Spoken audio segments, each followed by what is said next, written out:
Olá pessoal, tudo bem? Terceiro ano. Hoje eu resolvi fazer um vídeo síntese básico que eu já mandei para vocês outras informações a partir de links que eu coloquei que a gente está estudando o nazismo e o fascismo na Europa, não é? E aí eu vou fazer uma síntese geral, básica, para a gente terminar de amarrar esse conteúdo. Então, quando a gente fala de. É interessante que quem tiver ainda esquecido da crise de 29, que a gente estudou, tem um vídeo no canal sobre a crise de 29. Quem tiver pesquisa, vai lá atrás e busca, porque a gente tem que entender que o nazismo e o fascismo foram formas de regimes autoritários, ditaduras, que surgiram na Europa no início dos anos 20, aliás, no início dos anos 30, perdão, e se expandiram e que geraram a Segunda Guerra Mundial. Então, a crise de 29 foi uma crise geral mundial que se deu a partir do capitalismo. O capitalismo não funcionou e aí apresentou essas crises e muitas empresas faliram e muitos países entraram em situação de miserabilidade justamente por conta da crise. Muitas fortunas faliram, muitas fábricas fecharam e houve um verdadeiro pandemônio assim na Europa, também por conta dos resultados da Primeira Guerra Mundial, que tinha sido de 1914 a 1918. Toda guerra deixa consequências, né? Então esses países estavam ainda se reerguendo, se reconstruindo depois da guerra, e aí vem a crise de 29. Pouco tempo depois vem a crise de 29 e aí a situação fica cada vez pior. Os países que estavam em pior situação na Europa foi exatamente a Itália e a Alemanha. A Itália, ela vai desacreditar completamente a democracia, que é essa forma de governo onde o povo escolhe seus representantes através do voto, se manifestam, tem os partidos, cada um defende uma coisa e as pessoas têm o direito de votar, de se expressar, e eles começam a acreditar que a democracia não tinha solução, não era um bom modelo de governo. E todo momento de crise é importante a gente perceber. Isso acontece até com a gente. Quando a gente está em crise, a gente procura qualquer coisa, qualquer religião, qualquer coisa que nos dê alguma luz no fim do túnel. E foi o que aconteceu. Porque grupos radicais, eles vão começar a pregar que o ideal seriam governos autoritários, governos onde tivesse pessoas com pulso firme, um governo totalmente autoritário fechado para reerguer esses países. Então, nessa onda toda, um dos países onde primeiro vai aparecer esse fenômeno vai ser na Itália. A Itália estava arrasada e aí vai surgir um partido chamado Partido Fascista. O Partido Fascista, ele tinha como líder Benito Mussolini, que era um grande orador, era um homem brilhante em termos de convencimento, de poder de oratória, falava muito bem, então convencia as pessoas. Para você ter ideia, Mussolini passava 2 horas num discurso e as pessoas embaixo assim, hipnotizadas pela maneira com que ele falava. Era um general, das Forças Armadas italianas, e aí Mussolini ele vai começar a defender que a Itália só se reergueria a partir do momento em que tivesse um governo forte e autoritário e que as liberdades fossem suprimidas, as pessoas perdessem um pouco da liberdade em nome da Itália. Era isso que ele dizia. E aí vai começar, esse partido vai ganhar popularidade ao ponto de que Mussolini vai chegar muito rápido ao poder. Vai chegar ao poder na Itália e aí vai implantar essa forma de governo autoritária, porque numa ditadura, a primeira coisa que se perde é a liberdade de expressão, as pessoas perdem a liberdade de expressão, de se exprimir, de dizer aquilo que pensou, de votar em quem pensa. Então, isso acabou, né? Então, a partir do momento em que ele estava no poder, ele era o que ele chamava de duce. Duce em italiano quer dizer líder, o grande líder, na verdade, né? Então Mussolini se dizia o pai da nação, que as pessoas não deveriam questionar o que ele fazia, o que ele determinava, porque ele estava fazendo aquilo pelo bem da Itália.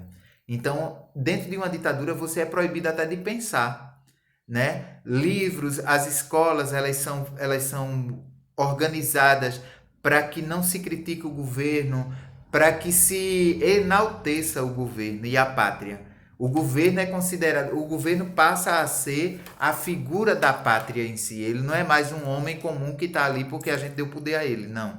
Numa ditadura, ele é o líder, que ninguém questiona, que está tudo certo. Então, Mussolini criou o nome de partido fascista, pegou o símbolo, era um feixe de varas com um machado no meio, que era um símbolo antigo da justiça romana, e ele vai dizer que era isso, que a Itália toda deveria estar unida em torno de um único líder para que esse líder fizesse justiça a todos. E a partir do momento começa uma forte militarização da Itália, né? A Itália toda, todos os jovens eram obrigados a servir ao exército para defender a Itália e servir a pátria, que no caso era servir ao líder. Todos os partidos políticos foram cassados, o Congresso foi fechado e Mussolini ficou como líder único e absoluto da Itália. A partir desse momento, começa-se uma perseguição muito grande a todas as pessoas que pensavam diferente, a todos os pensadores, a todos os intelectuais, a todos os artistas que eram contrários. Então começa um momento em que essas pessoas começam a ser caçadas e presas, porque tudo estava em torno da figura de Mussolini, né? Que o fascismo defende patriotismo na figura do líder, respeito ao líder, é, falta de liberdade de expressão, você não pode expressar alguma coisa, ou você é a favor do governo, ou você é contra o governo, você tem que estar ou totalmente a favor ou totalmente contra, né? Então você tem que seguir aquilo à risca, o que o governo está determinando. Você geralmente tem, dentro do Partido Fascista, você tem verdadeira aversão a pessoas que pensam diferente.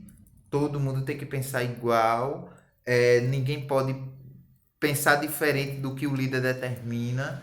É, todo esse clima de ditadura vai se implantar lá em torno da figura de Mussolini na Itália, que depois eu vou mandar links de dados mais precisos para vocês entenderem.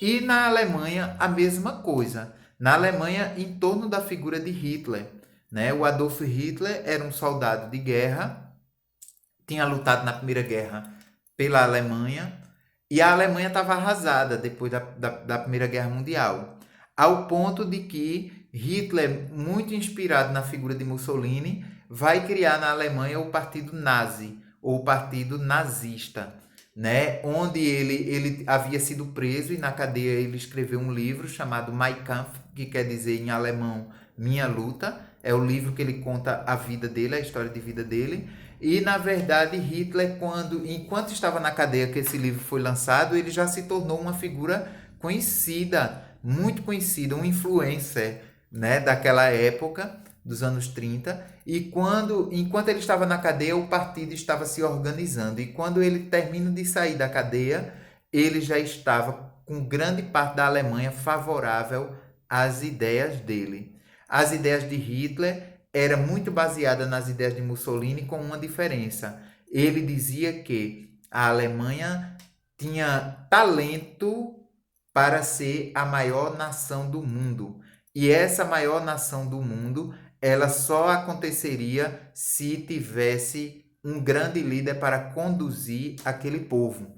Então, a partir do momento em que ele sai e volta para a vida pública, ele começa a organizar o partido nazista, ao ponto de que se torna também o maior partido, porque as pessoas começam a acreditar que aquele homem era realmente um grande enviado de Deus para salvar a Alemanha da crise. E aí ele vai defender também que a Alemanha precisava apenas de um governo forte, de um governo ditatorial.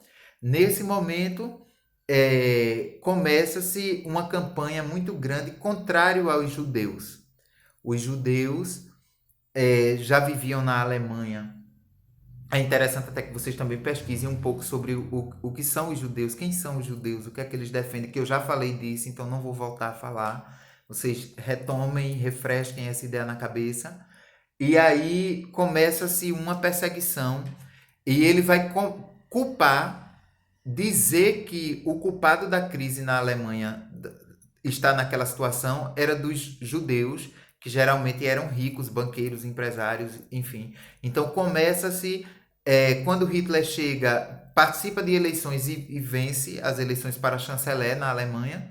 Quando ele é eleito, ele começa, a primeira coisa que ele vai fazer é separar, iniciar uma grande perseguição aos judeus, né? Então as pessoas começam a baixar leis de que primeiro os judeus deveriam usar na roupa, no lado esquerdo, uma estrela amarela, que é a estrela de Davi, que era um símbolo dos judeus, para dizer que você era judeu, você tinha que usar aquilo ali.